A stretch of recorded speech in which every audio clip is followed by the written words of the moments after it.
right. Coming off a physical game at Oregon State, I thought our offense played well. We did some good things offensively, a lot of good things offensively, over 450 yards. Total low, didn't turn the ball over. Very productive, a lot of first downs, 28 first downs. One thing we didn't do well on offense was red zone production. Got in the red zone 8 times and only came in with 4 touchdowns, which is need 2 more. If we can get 6 out of 8, then that's a really good percentage. But 4 out of 8 was really our demise on offense was the red zone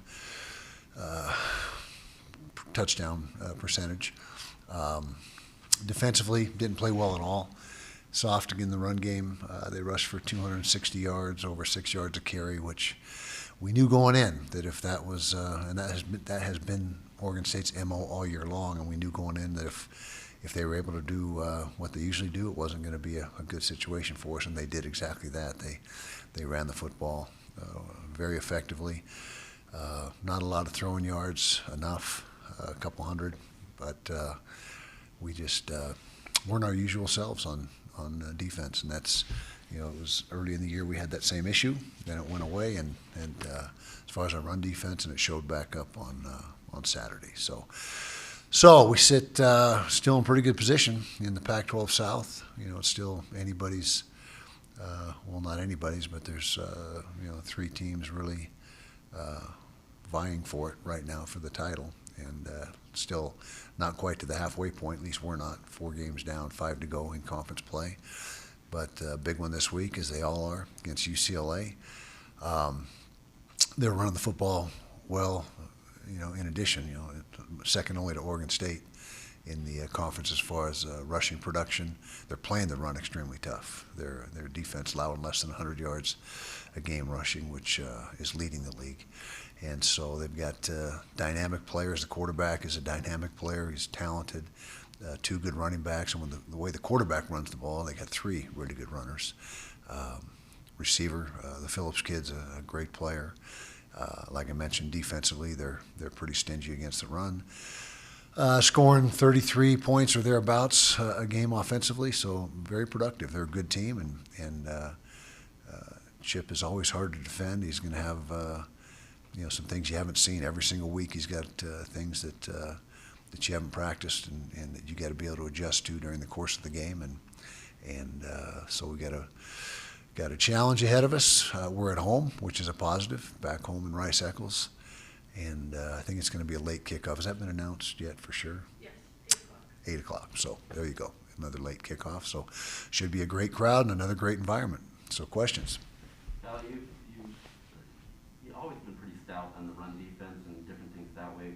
Where do you kind of assess that to right now? I mean, obviously Devin was taken out of the game late, but where is kind of some of that? Starting 3 freshman D linemen is you never make excuses, because if you're out there, you got to perform. But we're just not quite where we need to be up front yet, and we've had flashes during the course of the year, but not quite enough consistency.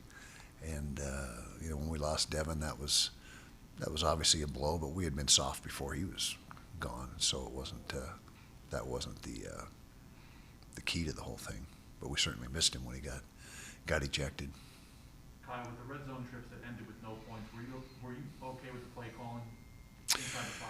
Yeah, I think one of the times we should have run the ball more. I think it was the time when we were heading, as we look at it, to our left, in the left end zone. But you can always question the calls. If they work, they're great calls. If they don't, you question them.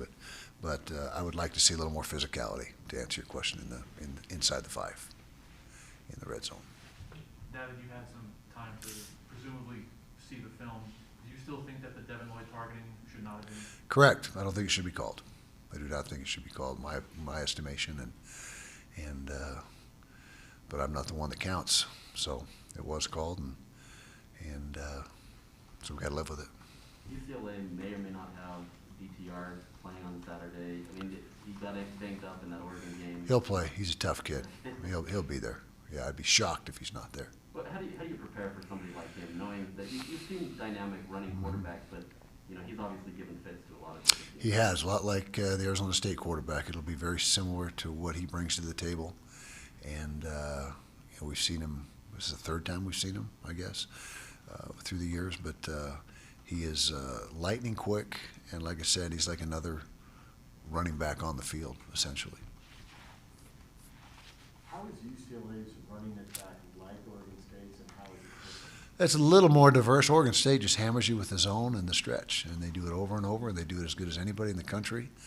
And their blocking combinations, their footwork with their O-line, their aiming points, how they get up to the next level. I mean, they're as good as there is in the country at that. And UCLA has got some similarities in the run game, but a little more. They'll give you a few more looks than what Oregon State will. Any of the injuries that were sustained Saturday, are they serious or season-ending? Don't know for certain. We're still evaluating that, and in fact, what time is it, noon? We should know by this afternoon a lot more. How do you teach physicality? I mean, obviously, like, that's not been a thing that you've had to worry about necessarily in this program, but you said you want to be more physical. Where do you go from that? Well, you recruit it, first of all. That's the number one thing, is you recruit physicality. And like I said, we've got some young front guys that aren't quite yet as big and strong as they're going to be. They're going to be really good. We got a lot of confidence in them going forward. But right now, we don't have the 315-pound Lecky Fotus and guys we've had in the middle. They're 295, 290-ish. But again, they'll get bigger and better as time goes on.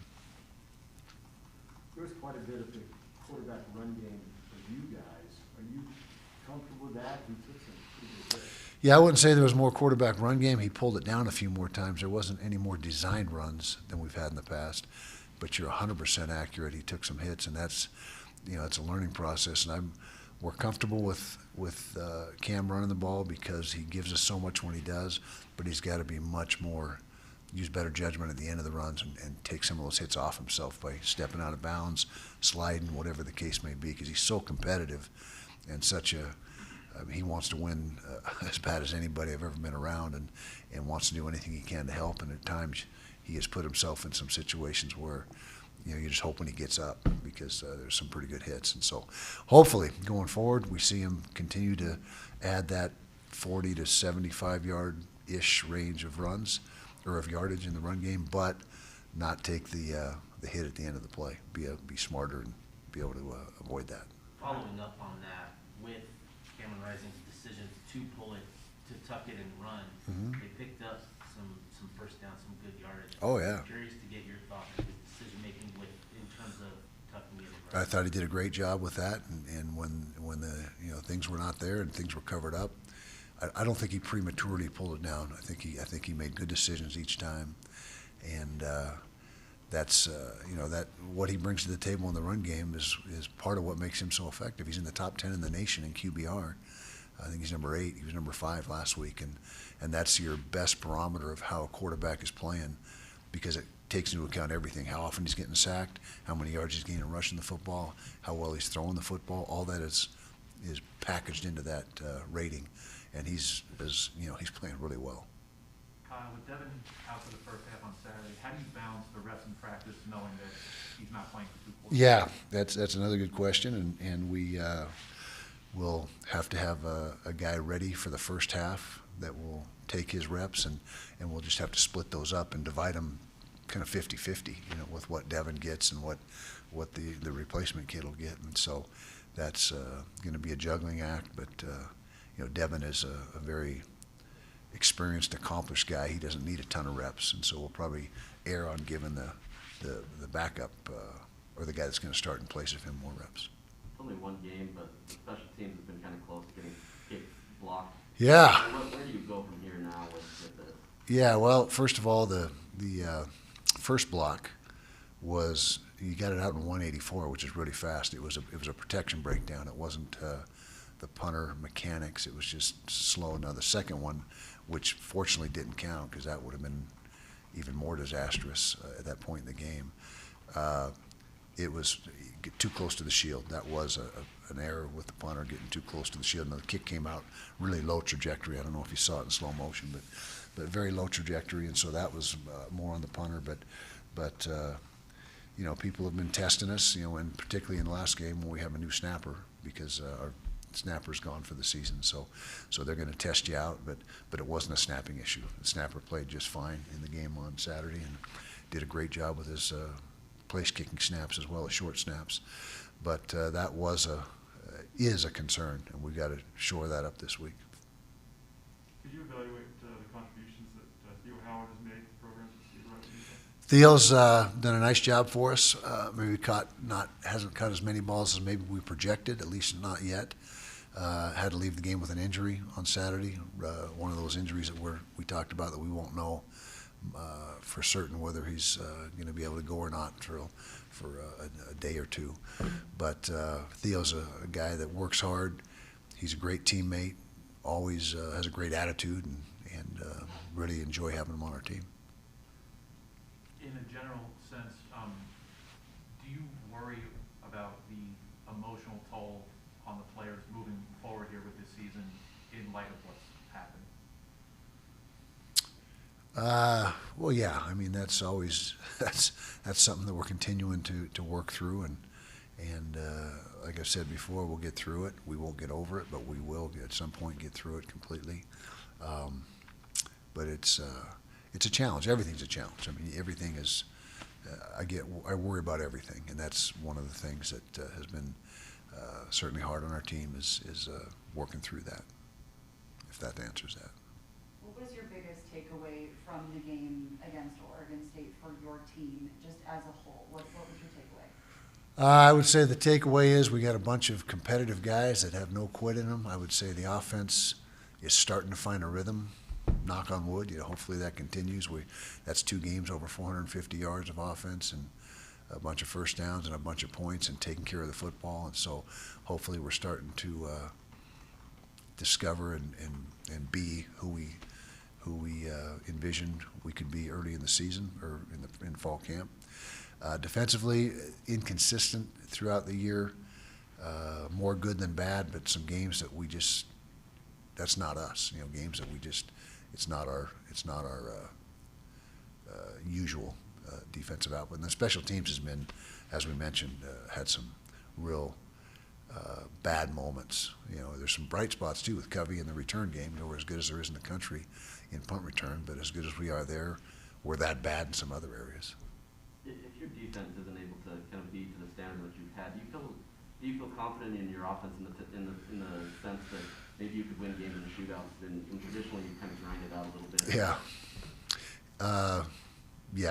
I hear what you're saying, and I think our defense is going to be fine in the long run. I'm talking beyond this year. And again, you keep going back to it, but when you got 7 or 8, 9, 10 freshmen that are playing considerable, there's going to be you're going to take some lumps. There's just no way around it. You can't not have that happen. Is our offense ready to win a game 51-48? We're getting closer, but hopefully it doesn't come to that. But we're certainly not where we need to be on defense right now. What is the strength of UCLA's defense? Athleticism and speed. They got talented guys. They got a good defensive tackle. 96, I think, is his number. 91, 96. Big, strong kid in the middle. They're very sound. Quarters coverage is their base coverage. Then you get into longer yardage, and they'll mix in some zone pressure and some split safety look, or some other looks other than quarters in the back end. But I would say it's just their overall athletes, a lot like Arizona State, very athletic at each level. Do they do anything specifically that will make you change what you do? Obviously, maybe USC went 3-3-5 a little bit, but UCLA seems to be more. Defensively for us? Yeah.